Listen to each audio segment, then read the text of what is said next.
Hello and I welcome you all on keystone classes. तो आज से हम करने वाले अपने चैप्टर वाइज क्वेश्चंस को। तो सबसे पहला चैप्टर हमारा होगा टीसीएस सॉरी परसेंटेज में टीसीएस में आए हुए प्रीवियस ईयर क्वेश्चंस को हम डिस्कस करेंगे। ठीक है। टीसीएस से मेरा क्या मतलब है? टीसीएस से मेरा मतलब है मैक्सिमम जो एग्जाम है आज के टाइम पे टीसीएस ही कंडक्ट कराती है। ठीक है। तो एसएससी के एग्जाम टीसीएस कंडक्ट कराती है, बैंकिंग के एग्जाम टीसीएस कंडक्ट कराती है, और कुछ हद तक जहां तक मुझे याद है तो रेलवे के एग्जाम भी टीसीएसटी कंडक्ट कराती है। ठीक है। तो हम यहाँ पे SSC, DSSB, Delhi police, state exam, यहाँ पे मैं रेलवे लिखना भूल गया। तो रेलवेज में आए हुए जो प्रीवियस ईयर क्वेश्चंस है हम उन पे बात करेंगे। ठीक है। जो अच्छे क्वेश्चंस है, सिर्फ बेस्ट क्वेश्चन जो है हम उनकी बात करेंगे इस वीडियो में। तो स्टार्ट करते हैं पहले क्वेश्चन से। तो पहला एक बहुत बेसिक तो नहीं कहूंगा लेकिन अच्छा क्वेश्चन है। ठीक है। दो वस्तुओं की कीमतों का अनुपात 4:5 है। The price of two articles are in the ratio 4:5 if the price of the first article is increased by X% and that of the other is decreased by 30%। यानी कि दो वस्तुओं का रेशियो जो है वो 4:5 है। पहले में X% की कमी करी गई, पहला इंक्रीज करा गया X% और दूसरा जो है वो डिक्रीज करा गया 30%। तो जो नया रेशियो है वो 10:7 हो गया। ठीक है। तो हम इसको कैसे डील करेंगे कि हमको पता है कि पहला जो रेशियो था वो 4:5 था, जो बाद का रेशियो बना वो 10:7 बना। ठीक है। अब उसने कहा कि यहाँ तो X% का प्लस हुआ था, यहाँ पे 30% का माइनस हुआ था। भाई मेरे को इसका तो नहीं पता चल सकता, लेकिन मैं 30% से ये तो निकाल सकता हूँ ये 5 से कितना बड़ा। भाई 5 का अगर 30% का इंक्रीज हुआ तो अगर मैं इसको कट कर दूं तो मेरे को पता चला कि 1.5 का इंक्रीज हुआ। यानी कि ये वाला जो रेशियो है, मैं इसको अगर ए और बी मान लूं तो जो बी है वो हमारा 5 से 1.5 बढ़ गया, 5 से 1.5 बढ़ के वो 5 से 1.5 कम हो गया, सॉरी ये डिक्रीज था। तो 5 से 1.5 कम हो के 3.5 हो गया। इसी 3.5 की वैल्यू 7 है। 7 की वैल्यू अगर 3.5 है तो एक की वैल्यू कितनी हुई? एक की वैल्यू 0.5 हुई, है ना। 7 से 3.5 को 7 से डिवाइड कर देंगे, एक की वैल्यू 0.5 हुई। अगर एक की वैल्यू 0.5 हुई तो अगर मैं इस 10 में इसकी मल्टीप्लाई कर दूं तो ये 5 हो जाएगा। यानी कि जो ए की वैल्यू है वो X% बढ़ के 4 से 5 हो गई। अब मेरे से इस X% की वैल्यू पूछी है, तो यहाँ से मैं अगर X% को निकालना चाहूँ तो X% को निकालने के लिए क्या करना पड़ेगा? जितना बढ़ा है, कितना बढ़ा है? एक बढ़ा है, 4 से 5 हुआ है, कितने पे? 4 पे। कितना परसेंट है? 100 से मल्टीप्लाई कर देंगे। तो यहाँ से हमारा ये आंसर निकल के आ जाएगा 25%। जो भी इस वीडियो को देख रहे हैं इसमें 3-4 क्वेश्चन बहुत अच्छे लेवल के हैं, तो आप वीडियो को एंड तक देखना। 10वां क्वेश्चन, 8वां 9वां 10वां क्वेश्चन काफी अच्छे हैं, तो आप एक बार उन्हें देखेंगे तो आपको मेथड अच्छे लगेंगे। चैनल को लाइक शेयर सब्सक्राइब कर देना। अगला क्वेश्चन की तरफ को चलते हैं। Question number 2, the price of sugar is increased by 22%। भाई शुगर का प्राइस जो है वो मेरे हिसाब से 100 था। हर चीज का अपने आप में 100% होता है। ठीक है। तो वो बढ़ के 122 हो गया। 100% का 122% हो गया। Person wants to increase his expenditure by 12%। वो एक्सपेंडिचर में जो है वो 12% की बढ़ोतरी चाहता है। एक्सपेंडिचर अगर 100% था तो वो चाहता है कि वो बस 112 हो। कीमत में वृद्धि हुई है, यानी कि क्या प्राइस में इंक्रीज हुआ है? प्राइस उसका 100 से 122 हुआ है, एक्सपेंडिचर वो चाहता है कि 100 से 112 ही हो। तो उसकी जो क्वांटिटी है यानी कि जो खपत है उसके बारे में बात कर रहा हूँ। तीन चीजों पे डिपेंड करता है। मैंने ऐसा क्यों लिखा मैं आपको बता देता हूँ। जो एक्सपेंडिचर होता है यानी कि व्यय होता है उसको हम कैसे कैलकुलेट करते हैं? एक तो प्राइस यानी कि मूल्य मल्टीप्लाई बाई हमारा खपत, यानी कि खपत बोल लो, क्वांटिटी यानी कि आपका कितना सामान है वो बोल लो। मूल्य मल्टीप्लाई में खपत। ठीक है। इस क्वेश्चन की सेंस में खपत। तो जो हमारा एक्सपेंडिचर होता है वो डिपेंड करता है दो चीजों पे, प्राइस पे मल्टीप्लाई में क्वांटिटी पे। ठीक है। कितने प्राइस की चीज है और कितनी चीज है। ठीक है। तो इस चीज पर डिपेंड करता है।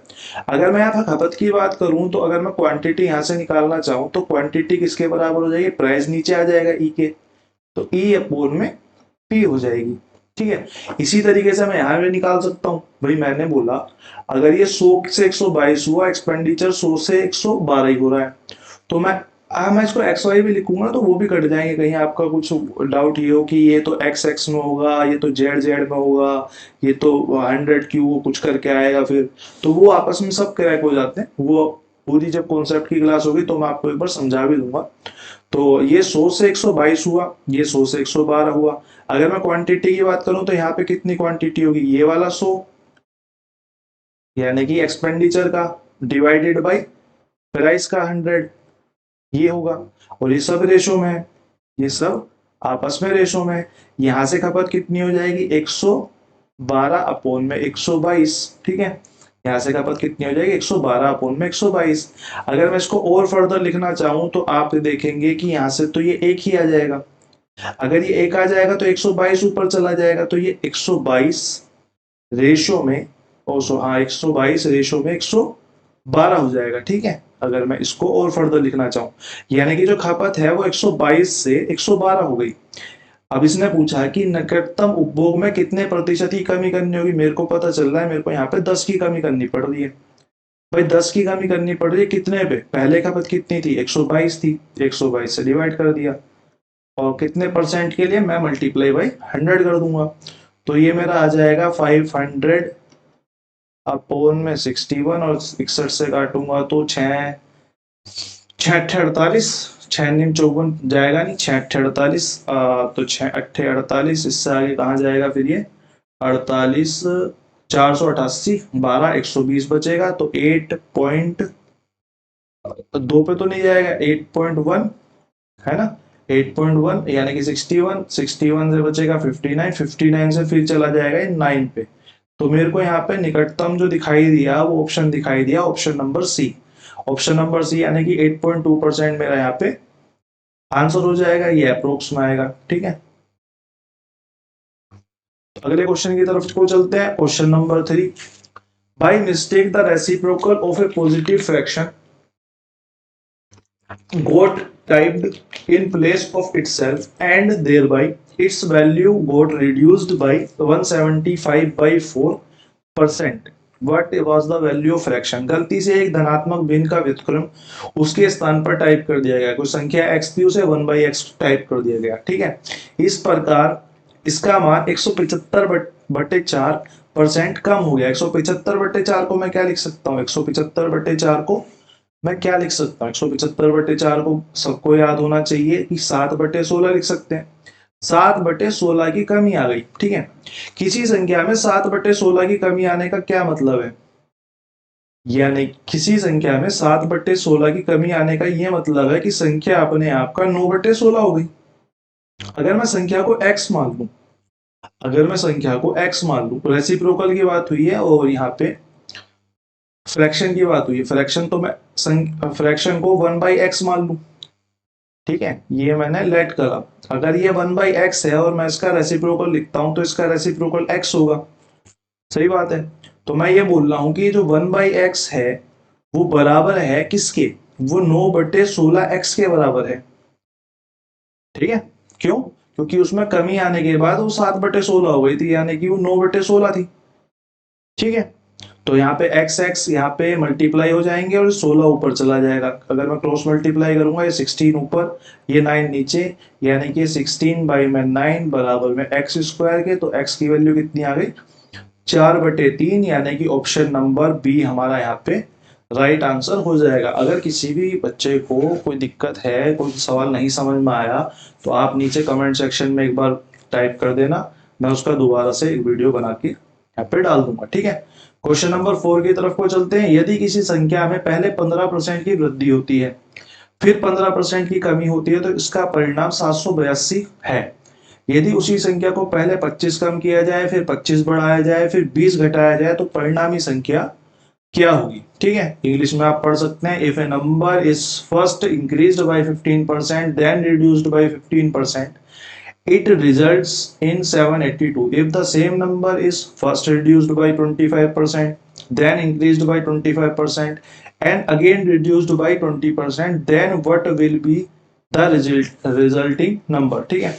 तो सबसे पहले मेरे को यहाँ पे दिखाई दिया कि यहाँ पे इसने वो दे रखा है मेरे को कि इसका परिणाम क्या आएगा, इसका रिजल्ट क्या है। मेरे को रिजल्ट पता चला कि 782 है। लेकिन 782 है क्या, किसी संख्या, अगर मैं संख्या को x मान लूं, उसमें 15% की कमी करूं, यानी कि 85% हो गया, परसेंट को हटाने के लिए मैंने 0 लिख लिया। फिर उसमें वृद्धि, सॉरी पहले वृद्धि है तो 115 हो गया, और फिर कमी है तो ये 85 हो गया। 100 में से घटा के लिख दिया मैंने, बटे में 100 मैंने परसेंटेज हटाने के लिए लिख दिया। तो मेरे को यहाँ से x की वैल्यू पता चल जाएगी। x की वैल्यू पता चल जाएगी तो मैं इसको यहाँ से कट कर लेता हूँ। 25 एकम 25, 25 चौका 100, और 5 दूनी 10 और 5 तिया 15, 5 यहाँ से ले लिया, 5 यहाँ से ले लिया, ठीक है। अब और काट लेते हैं तो 17 से काट लेते हैं। 17 चौका 68 और 17 दूनी, सॉरी 17 चौका 68 और 17 छिक, ठीक है, 17 छिक पे जाएगा, और 23 दूनी 46, ठीक है। तो यहाँ से अगर मैं बोलूँ तो x बराबर होगा 2 मल्टीप्लाई 4 मल्टीप्लाई बाई 100। तो यहाँ से मेरी x की वैल्यू कितनी आ गई, 4 दूनी 8, यानी कि 800, ठीक है। x की वैल्यू मेरी आ गई 800। अब उसने बोला अब जो 800 संख्या है, यदि इसी संख्या में 25% पहले कम किया जाए, उसी संख्या में पहले 25% कम करने का क्या मतलब है, मैंने 100 की संख्या को 75 बना दिया, फिर मैंने 25% बढ़ा दिया, यानी कि मैंने 100 को 25 बढ़ा के यानी कि 125 कर दिया, 125 बटा 100, फिर मैंने 20 घटा दिए यानी कि 80 बटा 100। तो मैं यहाँ से परिणाम निकालना, मेरे को रिजल्ट पता करना है, तो मैं रिजल्ट पता कर लेता हूँ। मैंने एक जीरो से एक जीरो कट करी, 5 से 5 दूनी 10 और 5 पचम 25 और 5 दूनी 10 और ये 25 चौका 100, 25 दिया 75 और ये 25 चौका 100, 4 चौक 16, पंजे 80 50, ठीक है। और 2 से 4 बार, तो 4 दिया 12, 12 पंजे 60, यानी कि 600 हमारा यहाँ से ये आंसर आ गया। आपको ज्यादा परसेंटेज देखने के डरने की जरूरत है नहीं, सिंपली आप लिख के काटते चले जाएंगे, बहुत सिंपली ये आपका क्वेश्चन बनता जाएगा। बिल्कुल ज्यादा कोई टफ क्वेश्चन था नहीं, ठीक है, सिंपल क्वेश्चन है, PLE सॉरी, सिंपल क्वेश्चन है, ठीक है। अगले क्वेश्चन की तरफ को चलते हैं। एक आयत की लंबाई और चौड़ाई को क्रम से 8% बढ़ाया जाता है, प्लस 8 किया जाता है और फिर 10% घटाया जाता है, तो क्षेत्रफल में प्रतिशत वृद्धि या कमी बताइए। अब इसको हम पता है कि कैसे करना है, a plus B plus minus जो भी ब्रैकेट से बाहर निकले, a मल्टीप्लाई बी बाई 100, ठीक है। अब यहाँ पे ए क्या होगा, ये बढ़ाया गया है तो ये प्लस का 8, ये घटाया गया है तो ये माइनस का 10। तो मैं बोलूँ तो प्लस का 8 प्लस में माइनस का 10, और प्लस माइनस अंदर से मुझे भी नहीं पता क्या आएगा, प्लस का 8 मल्टीप्लाई में माइनस का 10 बटे में 100। और अगर मैं यहाँ से देखूँ तो यहाँ से आएगा -2, क्योंकि यहाँ से माइनस का निशान यहाँ पे है तो यहाँ से माइनस निकल के आएगा माइनस। एक जीरो से एक जीरो कट करेंगे, इस 10 की जीरो से यहाँ पे पॉइंट लग जाएगा, तो ये आएगा 0.8, ठीक है। तो यहाँ से मेरा कितना आ गया, माइनस का 2.8। माइनस का 2.8 का क्या मतलब है, अगर प्लस होता तो हम इंक्रीज बोलते हैं और माइनस है तो हम डिक्रीज बोलेंगे। तो यहाँ पे हमारा ऑप्शन नंबर डी यहाँ पे एकदम करेक्ट आंसर हो जाएगा, ठीक है। अगले क्वेश्चन की तरफ को चलते हैं। The reduction of 15% in the price of salt enables a person to buy 2 kg more for rupees 272। भाई एक व्यक्ति 272 रुपए पहले लेके जाता था बाजार में, कुछ चीज खरीद के ले आता था, लेकिन अगली बार गया वो, उससे पता चला कि जो चीज वो खरीदता है उस पे रेट जो है, यहाँ पे इस केस में 60 खरीद रहा है, उस पे रेट जो है 15% कम हो गया। 100 की चीज अब मेरे को 85 की मिलने लग गई, ठीक है। तो 100 की चीज मेरे को 85 की मिलने लग गई, तो मेरे पास 15 रुपए बचने लग गए। उसी 15 से मैंने क्या काम करा, एक मैं तो दुकानदार हूँ, एक तरीके से मैं यहाँ पे दुकानदार हूँ, मैंने बोला 15 रुपए बचा के क्या करूँगा, 15 रुपए मैं तुझे दे देता हूँ भाई, तू मुझे जितना भी बनेगा और तू मुझे दे दे। तो उसने क्या काम करा, मुझे उस 15 रुपए के बदले में 2 किलोग्राम, यहाँ पे इस केस में साल्ट यानी कि नमक मेरे को फालतू दे दिया, यानी कि इसके 15% के, इसके जो 15% था, इसकी एवज में मेरे को उसने 2 kg नमक दे दिया, ठीक है। इसने मेरे को 2 kg नमक दे दिया। अगर मैं 1 kg की वैल्यू पूछूं घटने के बाद, ठीक है, घटने के बाद मैंने उसको 15 रुपए दिए, उसने मुझे 2 kg नमक दे दिया, तो मैंने बोला एक कितने का है भाई? फिर उसने बोला एक कितने का है भाई, हिसाब लगा ले। मैं हिसाब लेके बैठा, तो मैंने इस 2 को इधर नीचे ले आया, इस 2 को जैसे ही नीचे लेके आया मेरा हिसाब किताब बैठने लग गया। हिसाब किताब कैसे बैठने लग गया? 5 दूनी 10, 5 दूनी 10, और 2 से 2, और यहाँ पे 10, और 4 पंजे 20, 4 छीं 24, और 4 अट्ठे 32। यानी कि अगर मैं बात करूं 1 kg की प्राइस, तो 8 तिया 24 का 4, 2 हासिल, और 6 दूनी 12, 6 तिया 18, और 2 20। ये तो 10 बचा यहाँ पे, ये यहाँ पे पॉइंट लगा देगा। 20.4 रुपीज 1 किलोग्राम का रेट आ गया। अब इसने क्या पूछा है? इस क्वेश्चन को ऐसे ही अप्रोच किया जाता है, सबसे पहले यही निकलेगा, उसके बाद कुछ और निकलेगा। जैसे कि इस केस में घटी हुई प्राइस पूछी है, घटी हुई प्राइस ही हम निकाली है यहाँ से। हमने घटे हुए प्राइस पे हमने पैसे दिए थे, उसने हमें 2 किलोग्राम नमक अधिक दे दिया था, उसी का हमने प्राइस निकाल लिया। यहाँ से अगर पहले का प्राइस पूछता, घटने से पहले की कीमत, तो हम इस 20.4 को 85% मान के 100% निकाल लेते हैं, ठीक है। लेकिन हमसे तो यही पूछा है, तो हमारा यहाँ पे आंसर क्या हो जाएगा? ऑप्शन नंबर ए हमारा यहाँ पे करेक्ट आंसर हो जाएगा, ठीक है। अगले क्लास अगले क्वेश्चन की तरफ को चलते हैं। ये क्वेश्चन थोड़ा अच्छा है, ध्यान से देखना। एक विनिर्माण निर्माण इकाई में यह नोट किया जाता है कि कच्चे माल की कीमत 25% की वृद्धि हो गई। भाई मेरा 25% को मैं क्या बोल सकता हूँ? 25% को मैं 1/4 बोल सकता हूँ, और अगर वृद्धि हुई है तो 5/4, यानी कि जो पहले चीज इनिशियली 4 की थी, वो बढ़ने के बाद अब 5 की हो गई। भाई नाव केस में वो 5 की है, इनिशियली वो 4 की थी। तो मैंने बोला कि जो कच्चे माल की कीमत है, रो जो कीमत है, ठीक है, रो कॉस्ट जो है उसकी 4 थी, लेकिन अब वो 5 हो गई।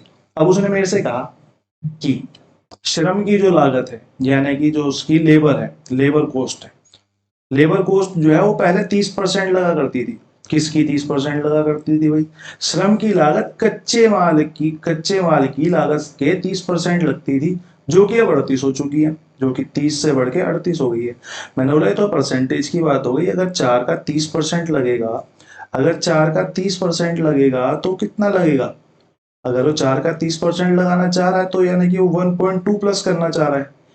भाई मैंने तो 4 और 5 ही माना है ना उसे फ्रैक्शन में करके। और अगर वो 5 का 38 ऐसे ही निकाल लेना, 5 का 38% बताना चाह रहा है, तो वो कहना चाह रहा है कि 1.9 की वृद्धि हो गई। अगर रो मटेरियल 4 का है और उस पर लेबर 1.2 की लग रही है, तो मैं ये कह सकता हूं कि टोटल कॉस्टिंग जो आएगी इसकी 5.2 आएगी। इसी तरीके से अगर रो मटेरियल 5 का है और कॉस्टिंग इस पे जो लेबर की लग रही है 1.9 लग रही है, तो मैं ये कह सकता हूँ कि ये जो है 6.9 रुपीज की हो जाएगी।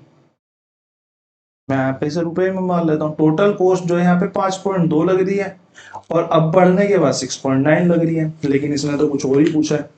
इसने पूछा कच्चे माल की खपत का कितने प्रतिशत कम किया जाए ताकि लागत वृद्धि से पहले के समान रहे। कच्चे माल की खपत को कम करने की बात कर रहे हैं, ठीक है। कच्चे माल की खपत को कम कर देते हैं। अब खपत कैसे कर पाएंगे कम? भाई लेबर तो उतनी लगेगी, और रो जो मटेरियल है उसी पर लेबर डिपेंड कर रही है। तो मैं टोटल कॉस्टिंग से इसको कम कर सकता हूँ। भाई अगर मैं टोटल कॉस्टिंग को लूँ, 6.9 अब पड़ रही है, 5.9 पहले पड़ रही थी, लेकिन मेरे को क्या चाहिए? मेरे को चाहिए कि वो मेरे को पहले की तरह पड़ती रहे। तो मेरे को वो पहले की तरह, एक सेकेंड रुकना, मैसेज आ गया।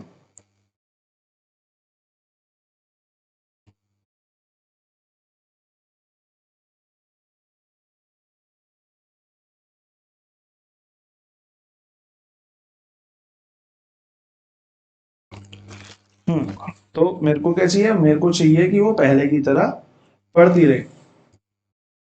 तो मैं ये कह सकता हूं कि ये अगर मैं इसको x मान लूं और इसको y मान लूं, तो ये जो 5.2x है वो बराबर रहना चाहिए 6.9 है भाई के, रहना चाहिए ना। उसने ही बोला कि लागत में वृद्धि पहले के समान हो, वृद्धि हो ही ना, एक्चुअल में लागत में कोई वृद्धि ही ना हो, वो पहले के ही समान हो। To cost the same as the before the increase, ठीक है, हमें वापस लाना है उसको। तो मैं ये कह सकता हूँ कि जो x और y का अनुपात है वो 6 6.9 अपॉन में 5.2 का अनुपात है। अगर मैं पॉइंट से पॉइंट को काट दूं और इनसे काटने की कोशिश करूं तो 13 चौका 52, 13 पंजे 65, नहीं कटेगा। ठीक है, नहीं कटेगा, नहीं कटेगा, नहीं कटेगा।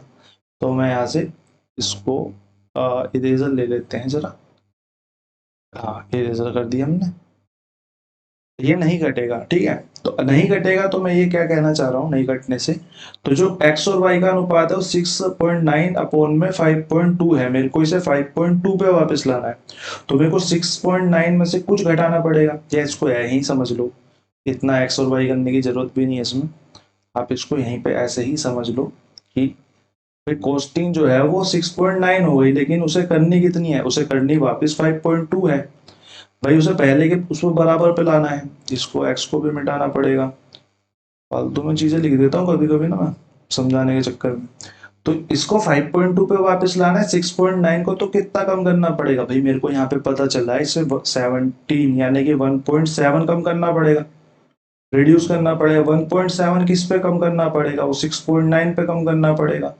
तो यहाँ पे मल्टीप्लाई बाई 100 कर देते हैं, एक जीरो से एक जीरो खत्म हो गई। और ये किसी से कटेगा, 17 चौक 68 होते हैं, नहीं कटेगा। तो 1700 बटे में 69, अगर मैं इसको काटने जाऊं तो 7 दूनी 14, दो पे जाएगी मानी, दो पे जाएगी तो 138, 138, 143, 32, 0, 320, 320 यानी कि 6 पंजे 30, नहीं जाएगी तो 6 चौक पे जाएगी। ठीक है, अब 24 के आसपास का जो भी ऑप्शन है आप उसको यहाँ पे टिक कर सकते हो। 24.6% अनलेस अनटिल यहाँ पे नो ना आ जाए। ठीक है, नो आएगा तो भी कोई फर्क नहीं पड़ेगा क्योंकि यहाँ पे 5 है। ठीक है, तो हम यहाँ पे अप्रोक्सीमेशन से यहाँ पे इसको सी को टिक कर सकते हैं। ठीक है, अगले क्वेश्चन की तरफ को चलते हैं। अगर आपको समझ में नहीं आया तो एक बार रिवर्स करके देख लेना। ठीक है, मैं या फिर मैं एक बार दोबारा समझाना गया यूट्यूब की वीडियो, आप रिवर्स करके आराम से इसे देख सकते हो वापस। ठीक है, 8वें क्वेश्चन की तरफ को चलते हैं। इसके लिए मैंने स्लाइड भी छोड़ रखी थी यहाँ पे। दो उम्मीदवारों के बीच एक चुनाव में पंजीकृत मतदाताओं में से 5% ने वोट नहीं दिए। भाई टोटल मतदाता पंजीकृत मैंने मान लिया 100% थे, 5% ने वोट नहीं दिए, यानी कि भाई साहब पहुंचे कितने वोट देने, 95%। 10% मत या तो अवैध घोषित हो गए या नोटा दबा दिया गया। अगर 10% मत अवैध घोषित हो गए, 95 के 10% मत अगर अवैध घोषित हो गए, यानी कि कितने अवैध घोषित हो गए, 9.5 अवैध घोषित हो गए। अगर 9.5 अवैध घोषित हो गए तो एक्चुअल काउंट कितने हुए, एक्चुअल काउंट हुए 9.5, 95 में से माइनस हो जाएगा, यानी कि 85.5% यहाँ पे वोट जो है वो एक्चुअल में काउंट हुए। अब उसने बोला विजेता उम्मीदवार को के पक्ष में 60% वोट पड़े, एक बंदा 60% वोट ले गया, किसका, 85.5 का। ठीक है, इसे मैं काट ही देता हूँ, ये परसेंट ही नहीं है, मैंने 100 मान लिया इसको। ठीक है, 100 मान लिया। अगर ये 60 ले गया, 60% ले गया तो दूसरा 40 ले गया होगा, जाहिर सी बात है। उसने आगे क्या बोला, विजेता उम्मीदवार को उसके पक्ष में 60% वोट मिले और उसने 17,271 वोटों से चुनाव जीत लिया।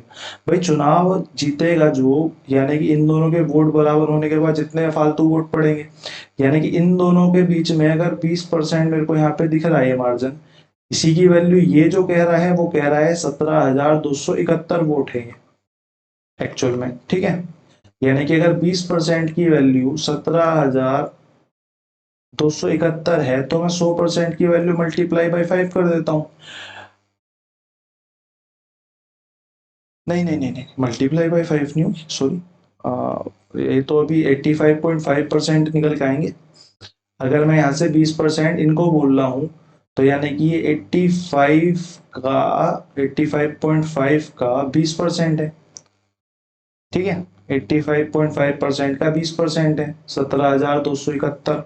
अगर मैं इसको और ट्रांसफॉर्म करूं तो जरा इसको 100 ले आऊंगा, तो यहाँ पे 20 का भी 100 ले आऊंगा, तो यहाँ पे 17,271 हो जाएंगे। एक पॉइंट को यहाँ पे लगा लूंगा, 20 पंजे 100 बोलूंगा, और 5 एकम 5, 5 सत्ते 35, 5 एकम 5, और मेरे को यहाँ से दिखाई दिया ये सीधा सीधा कटता हुआ 11 पे, सॉरी 101 पे, 101 पे, 101 और 3 जीरो, 101 और 3 जीरो मेरे को कहाँ पे दिखाई दे रही है, मेरे को दिखाई दे रही है ऑप्शन नंबर सी मेरा यहाँ पे राइट आंसर हो गया। मैं एक बार दोबारा ब्रीफिंग दे देता हूँ। 100% वोट थे, 95 ने वोट डालने गए, लेकिन 95 जो वोट डालने गए उनमें से 10% को अवैध घोषित कर दिया। 10% जैसे अवैध घोषित हुए 9.5% अवैध घोषित हो गए, यानी कि टोटल वोट जो पड़े और काउंट हुए वो 85.5% थे। अब इन वोटों में से 60% एक को मिल गए तो 40% दूसरे को मिले होंगे। ठीक है, या तो आप यहीं पे 60 निकालो फिर 40 निकालो फिर उनका अंतर लो, कोई फायदा उसका है नहीं। तो मैंने मेरे को पता चला जो लास्ट में वोट पड़े उनमें से 85.5% का 20% का अंतर था। 85.5% के 20% का जो अंतर था उसी की वैल्यू उसने 17,271 मेरे को क्वेश्चन में दे दी। मैं बड़ा खुश हुआ, भाई साहब ऐसा ही है, ऐसे ऐसे दे दोगे। मैंने फटाफट फटाफट यहाँ पे रखा 85.5% मल्टीप्लाई बाई 20% बराबर में 17,271। तो यहाँ से मेरे को x निकल के कितना है 101,000। यहाँ से मेरा आंसर ऑप्शन नंबर सी हो गया करेक्ट आंसर। अगले क्वेश्चन की तरफ को चलते हैं। अगला क्वेश्चन मेरा क्या कह रहा है, a man started off A business with a certain capital amount. In the first year he earn 60% profit and donated 50%। भाई साहब बड़े अमीर आदमी यार। Of the total capital he followed the same procedure with the second year and third year. भाई साहब 3 साल काम कर गए। 3 साल काम कर गए तो 3 साल काम करा। 3 साल है, पहले साल उन्होंने 60% कमाया, 50% दान दिया और बाकी दोनों साल यही काम करते थे। ठीक है, तो यही बना लेते हैं पहले। भाई उसने कॉस्टिंग लगाई, मैंने मान लिया उसने कॉस्टिंग लगाई 100 की और उसने प्रॉफिट कमाया 60% का यानी कि 60 का। 100 का 60% यानी कि 60 ही होता है। फिर उसने क्या काम करा, उसके बाद टोटल अमाउंट जो बना वो बना 160। फिर उसने कुछ डोनेट कर दिया, कितना डोनेट कर दिया मैं लिख के रहा हूँ क्योंकि 3 साल का है, मेरे को बार बार नहीं बनाना पड़ेगा वरना मैं यहाँ पे काटा पीटी करूँ फिर यहाँ पे काटा पीटी फिर यहाँ पे काटा, उसका कोई फायदा है नहीं। ठीक है, तो फिर मैंने सीधा यही बना लिया। तो डोनेट उसने 50% कर दिया यानी कि 160 का 50 यानी कि आधा, यानी कि 80 डोनेट कर दिया। ठीक है, अगले साल फिर वही बात आई कि अगले साल जो 80 बचा उसको लेके वो आया, फिर उसने मार्केट में लगाया, फिर उसने 60% कमाया। अब मैं यहाँ पे कर लेता हूँ एक बार 80 का 60 आपको बताने के लिए। 80 का 60%, 8×6 = 48, 48 कमाया यानी कि 48 कमा लिया। और अब उसके बाद पैसे कितने हो गए, उसके पास पैसे हो गए 128। अब उसके पास जो 128 हो गए, 128 उसके पास हो गए, उसमें से आधे फिर उसने डोनेट कर दिए। 128 डिवाइडेड बाई 2, 2×6 = 12, 2×4 = 8 यानी कि 64 उसने डोनेट कर दिए। फिर से 64 डोनेट करके फिर वो अगले साल में 64 को लेके चल दिया, तीसरे साल तीसरे वर्ष। ठीक है, तीसरे वर्ष चल दिया, दूसरे वर्ष तक का तो काम हो गया। 64 को लेके जब वो चला फिर उसने कहा कि 64 का फिर मैंने 60% कमा लिया।